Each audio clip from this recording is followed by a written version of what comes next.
By definition, a terrorist is a person that uses terror to achieve a political objective. And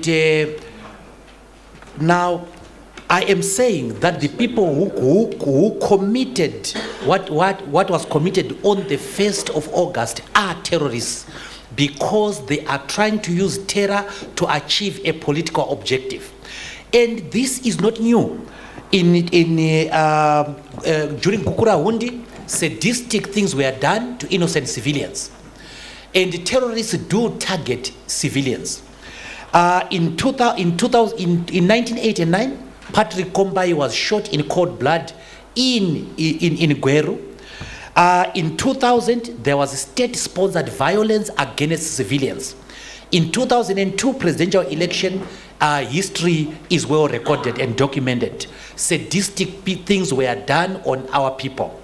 In 2008, over 300 innocent members of the MDC were murdered in cold blood. Their tongues were slashed. We now had this new phenomenon of long sleeve and short sleeve in Mutoko, in Marsh East areas, and so on. This is well documented.